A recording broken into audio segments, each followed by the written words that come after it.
Good afternoon, everyone. I would like you to see the image that we saw previously. Well, you can have it here. This is a picture that has been accompanying us for a long time, since we chose the design of the image that was going to be the focus of this meeting here.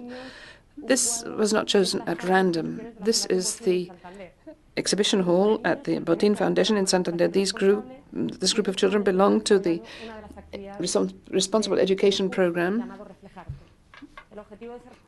and the aim of the work here was to develop self-esteem, empathy, and emotional education of children through an artistic experience, not only the experience they received from attending this exhibition on Russian, which was actually on Russian avant-garde painters. And here you can see Amaya over here. This is the person who is actually with the children on this occasion. And she was trying to show them the whole process. So firstly they go around the exhibition, stopping here and there, and then they learn a little firstly they imagine about what it is the artist wanted to express, and then they learned about the real meaning of what the artist has expressed, and then they end up by creating their own work of art. And this is done for a number of different reasons, because if we're talking about self-confidence, the actual possibility of creating a work of art which is subsequently going to be exhibited, well, that's very important. And secondly, they have to work in pairs, and they have to understand how each of them create them, and they're able to express the emotions that have arisen in them by looking at the work of art. So I wanted to start with this picture because it's a real picture, and it's an example of how we're working in this program on emotional and social intelligence and on creativity in a specific area of learning, that is plastic arts.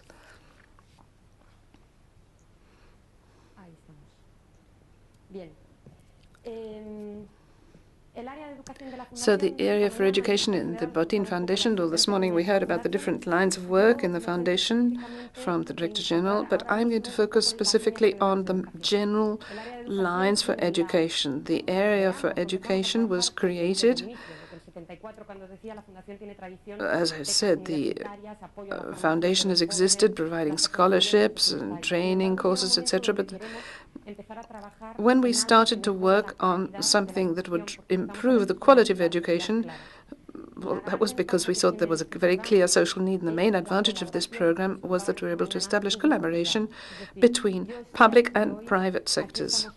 So today we have the whole of the Botín Foundation here right now. There are people from the authorities, but we're all working as a large group of people that have been working together in the schools, in the official centers, in the universities, and together with the many experts who are helping us out.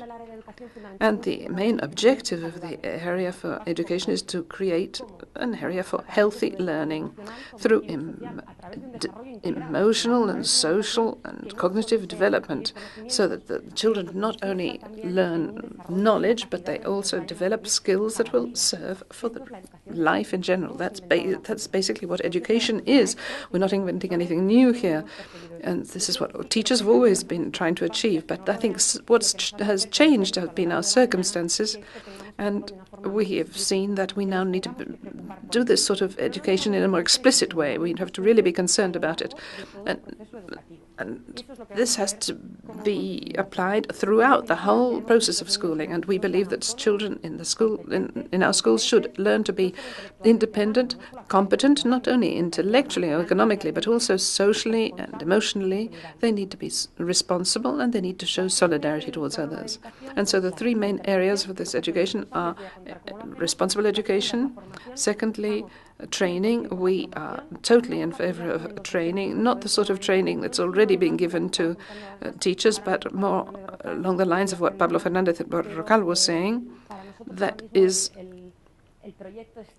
well, the key project within training, that is scholarships for university students, this mainly for summer courses. This year there was one on creativity, the previous year there was one on emotional intelligence, but we're really very proud about this master's course in social and emotional education, because what we often see, that there are teachers who receive a lot of training, and our conclusion is that we need to get training right from the start in the field of emotional and social intelligence. So we have been working on research, etc., previously, but our idea was to establish a specific qualification in the University of Cantabria. Lots of people have been collaborating on this.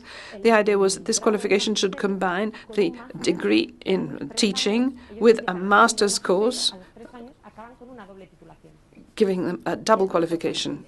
And so what's especially important about this? Well, there will be three different 3-year periods. And amongst the 33 people who started the course last week, they have to try to develop their emotional and social skills so that they can then go into a classroom and work with the children in the right way. And the second year deals with the international aspects. That is, we need to learn about international programs and different methods and formula that exist. And the third year, the students combine the practical course, and they have to work in different schools in Cantabria, where they can see all of this being put into practice, and also they have to find out why all of this should be done. So they do practical work on social development with regard to the actual personal and social well-being of all the people involved, children, their parents, teachers, etc. Basically, they're working on happiness. And the third line is research. Now, very briefly, I shall mention this because Jorge Ceja will be explaining our proposal, which is basically that things should not reach an end here today. The idea is that there should be contact amongst all of us via this Botín platform for innovation and education, where there's one part for the experts who will teach us and who will inspire us. And at the same time, there's going to be a part for teachers, people who are interested in education, who can tell us about their experiences, etc. That's all I'm going to say about that, because we're going to hear about this from Jorge. Now, what about our objectives? So basically, work on self-esteem, empathy, the taking of responsible decisions, social interactions, self-affirmation, and saying what we say with what we feel without creating conflicts. So this can't be done only by schools. That wouldn't be possible. Nor can it only be done in the families, nor in the Botín Foundation. That's why we need to have an integrated intervention through schools, through the schooling authorities, through families.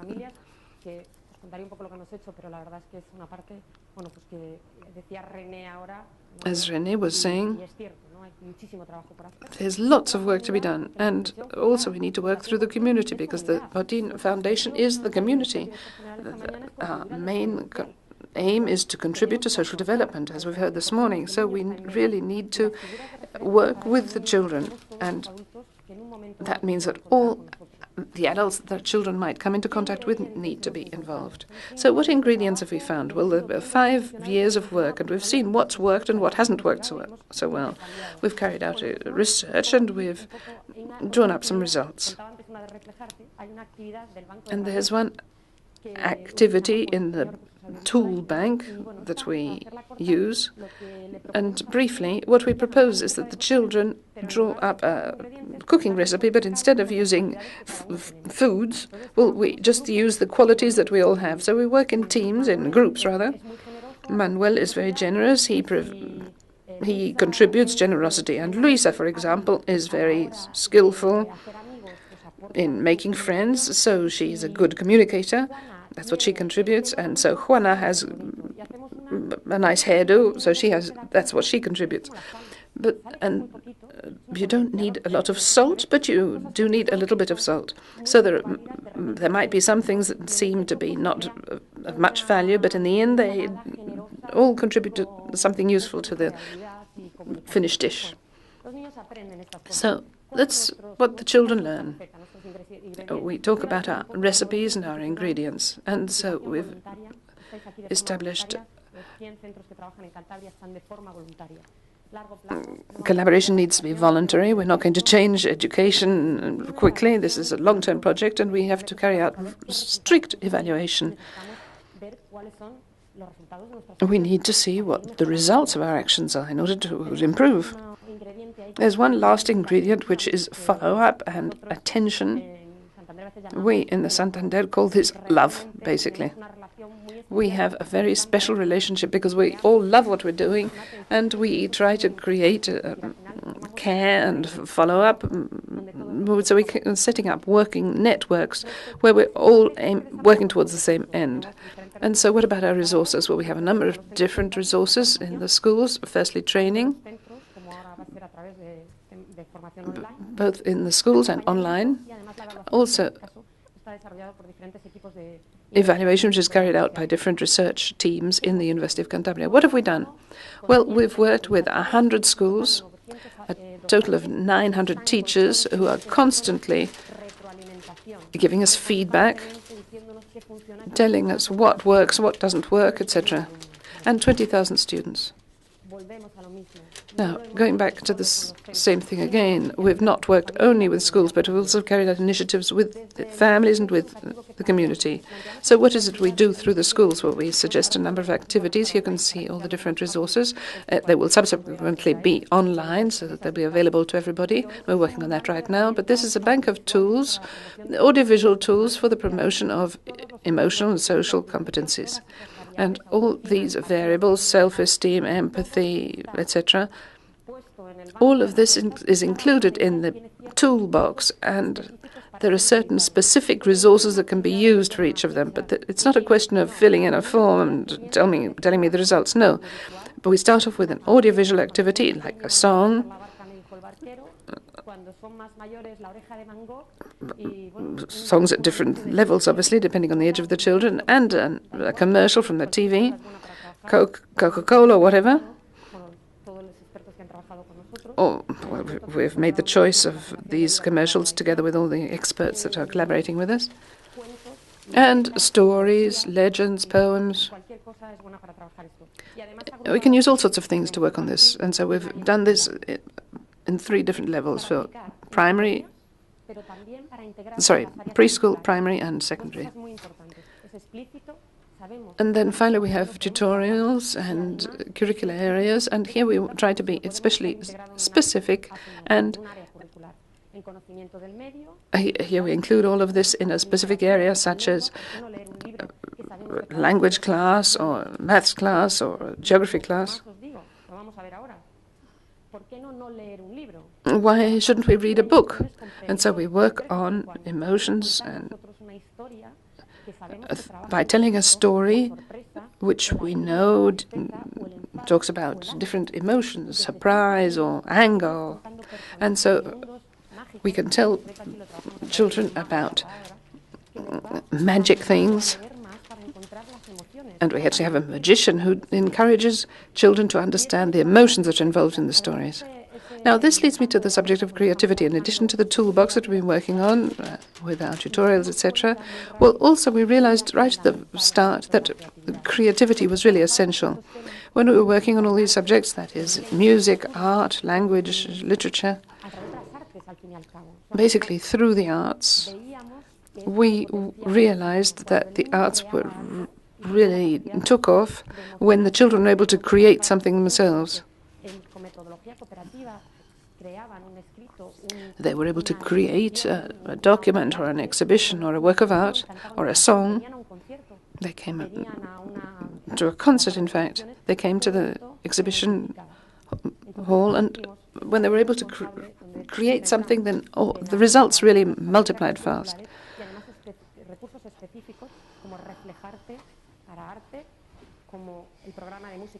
And we had a program on music and integral development, and at the preschool level,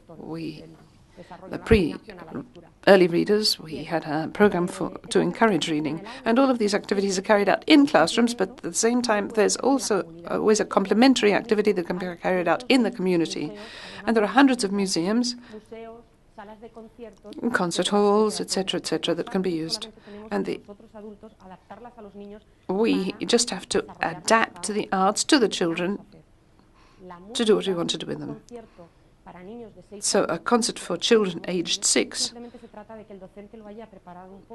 just requires a little bit of preparation by the teacher, and the musicians need to understand that they will have an audience aged 6.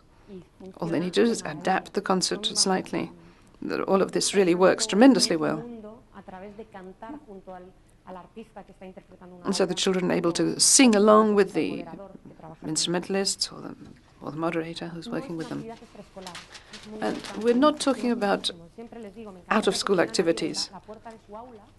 This is very important. It would be great if we could just open up school classrooms and we take along many of our activities into the classrooms. Now I'm going to show you some pictures. I'll be talking about the results in a minute, but I think pictures often help you to understand what we're doing. Here you can see some of our training processes with teachers. This is a concert. This is Luciano González Sarmiento, the musician, who's explaining to the children what it is they're listening to. And he explains how the musician feels when they're performing something and how the composer feels when they're composing something. This is another exhibition in the foundation, and everything's possible. We work on drawing, we work on a sort of installation here, and they react very well with this sort of activity, and then they create things themselves, and they exhibit what they've created themselves. And their exhibitions are open to the public. We have a room that's open to the public with all the creations produced by the 1,100 students who participated. Sometimes it's difficult to fit it all in, but they come along with their families, and it's really very important for them to be able to exhibit their work. And here we encourage the family to see what the child has been doing as a result of the visit to the concert or whatever. So now I've explained how all of these activities function in the school. So the teachers receive training and they apply them in an integrated way within the school's educational plans, the school's curriculum. So there's total integration. Now what about families? Well, we carry out a number of very simple activities. I'm going to give you two very brief examples. So why not play the traditional games at home? And we talk about the emotion that you're expressing. Instead of just throwing the dice, etc., you talk about the emotions that take place during a traditional game. And then we talk about the passage of embraces. This is for small children. So let's say that one day is the day in which every time we meet in a specific place in the house, just as we all clean our teeth in the bathroom, we eat in the kitchen, we watch the TV in the sitting room, or we read in the bedroom, why shouldn't we all give each other embraces in the passage? Well, this also helps children to understand that expressing themselves, expressing what they feel, is something that can be seen as very positive. Here we're talking about children aged 3 to 4. The other day I did this with a girl aged 14, and this was done with groups of 14-year-olds, but that obviously didn't work. Now, this is the work we do with families, and so here we have guides who carry out very simple activities with families, and each classroom carries out these activities which are proposed by the tutor to the families. And if they consider that the curriculum can be reinforced by working with the families, then they suggest simple activities so that nobody gets frightened off. And the tutor explains why all of this is being carried out. And in the foundation we have a social commitment, so we've set up a whole line of cultural activities that have been drawn up specifically for children. So we have cinema Sundays, Sundays also for music or art, when activities are carried out in the family. So that people don't just see the film. This is a film that's been specifically selected, and after that they carry out a game. So this is a family music Sunday, and here we have some musicians who give us their time on Sunday mornings. There's always a concert on Sunday mornings, and these are special family concerts, and the musicians really come up to the children and explain things to them. So have we measured all of this? What are the results of all of this? Well, we decided to set up a research project together with the University of Cantabria with 2 teams who aimed to measure the results of this project. We had 3 schools with 73 teachers and 1,102 students. We also had some other schools that were not working with us, who knew nothing about us, to have a pre-test model and a post-test model. So we measured at the start, then we measured in 3 schools, and then we measured what had happened. So that was the sample that the University of Cantabria worked on. There were 2 teams. The first team, with María Ángeles Melera and Raquel Palomera, established this system, the pre-test, post-test model, to measure the psychological impact of this program on students. And so how did we do this? Well, in 2006, we carried out an evaluation on students between the 3rd and the 6th year in primary education. And then we carried out training and intervention. And in 2009, 3 years later, we carried out evaluation on those same children. They were in the 5th year or the 1st year of the secondary school. And we needed a whole year to analyze all the data that we received and to establish the correlations, to analyze everything that had taken place, because our idea was that if all of that had been positive, we needed to transmit it to other schools. So basically we had another 100 schools that were waiting to carry this program out more intensively. Because here we were just able to identify the variables we were working with so that we could then adapt the program in order to get the right results. So these are the adaptive and non-adaptive variables that were measured through all these tests. And the tests were applied not only to the children, but also their families and their teachers, because we needed to know if the effect was the cause of the program, or whether they'd just been the result of the context of the families or the emotional intelligence of the teachers. Because many of the teachers have very high emotional intelligence. But basically what we were measuring was the program. And what were our results? Well, I'll tell you about the significant results on the tests with the children. What things really improved statistically? Well, we worked on emotional intelligence, clarity and understanding. Here you can see the results where this responsible education program was applied. There was an increase of practically 6%, but the group that didn't work with us, we saw a reduction in emotional intelligence, a 1% reduction. So if you don't work on this, there's a reduction. Now, assertiveness, the capacity for expressing ideas and feelings in the right way, so that you can really explain yourself properly. Well, we trained this skill, and the levels of assertiveness increased by practically 5%. But what was especially important was that there were certain variables for lack of adaptation. And this is a positive development program. We're trying to develop skills and give children the tools so they can adapt to problems in life. And so basically we're aiming to step up their happiness. And so we also measured anxiety, and here we saw a reduction of practically 13%. So we gave the students tools. We're not taking the pressure away from them, but they were able to deal with pressures better. And what happened with the school climate and academic performance. Well, here we saw improvements. We didn't just want happy children, we also wanted competent children. The academic performance is essential, of course, but we just believe that we can help to achieve a better performance if there's a better emotional and social climate. And so in these schools we had better relations between teachers and students, better coexistence, better climate in the schools and in the classrooms, and there was a positive correlation with improved academic performance. And what happened with the teachers and the parents? Well, nothing happened to the parents.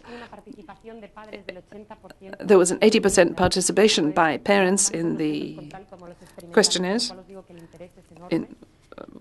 with both the test schools and the others, but there were no significant results. The parents all thought that their children were the best in the world.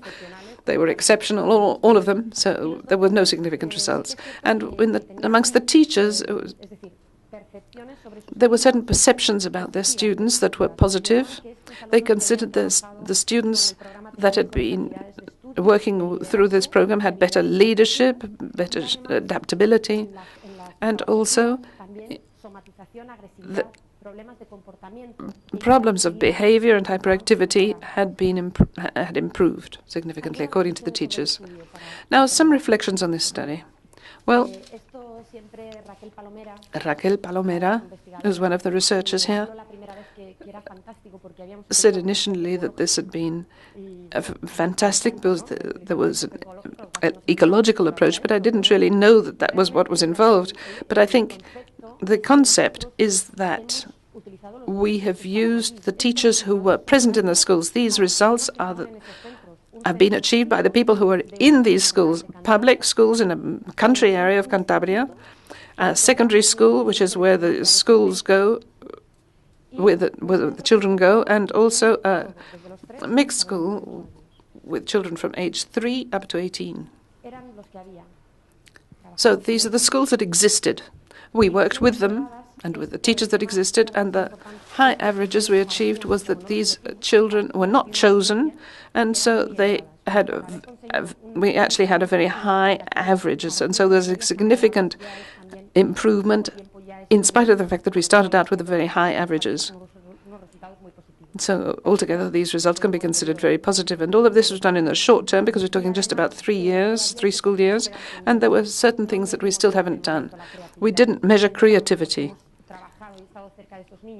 because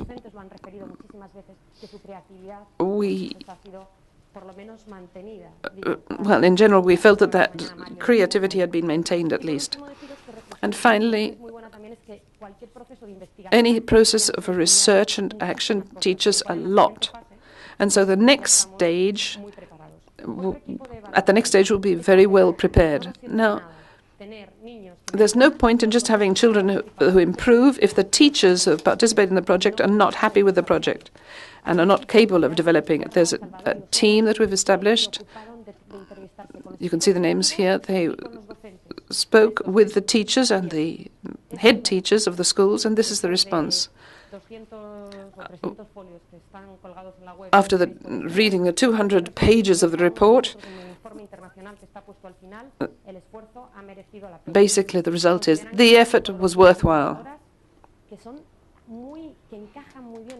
They felt that these innovations really fitted in very well with what they wanted to do in their classrooms.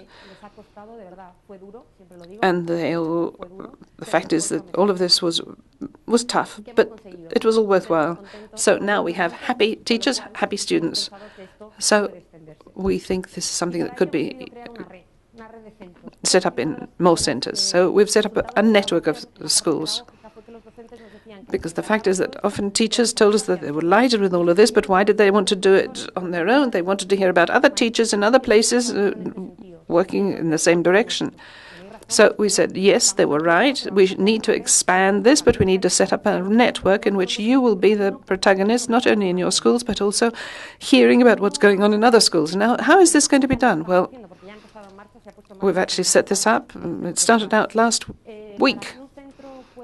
In order for a school to form part of this network of schools providing responsible education, Well, firstly, we've established responsible education online. We have the necessary resources available through the Foundation's platform set up by Jorge Oceja. And we're going to be setting up responsible education teams in schools. These will be people who are very interested in these subjects. They will receive the necessary training and resources, and at the same time as they learn, they apply the results, they apply what they're learning. So they'll have the necessary resources to put all of this into practice in the classrooms, and there'll also be a tutor in the foundation who will receive feedback on what goes on in the classrooms. And these people who receive this training on responsible education at the subsequent year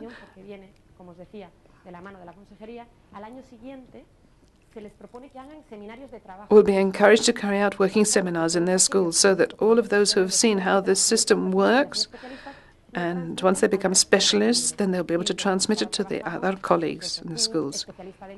So you can be a music teacher and you can work on the music objective, the idea being that the children from age 3 to 16 will start developing these abilities at the same time as they acquire knowledge.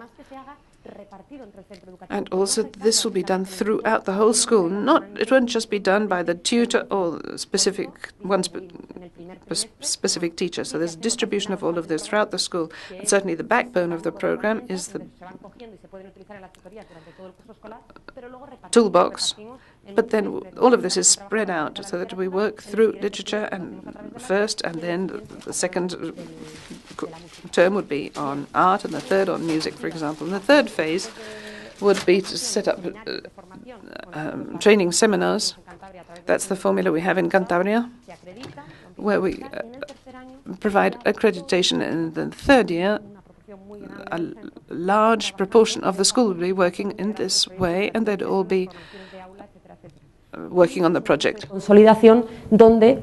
This is a consolidation stage where the centers are certified. Everything is on a step-by-step basis.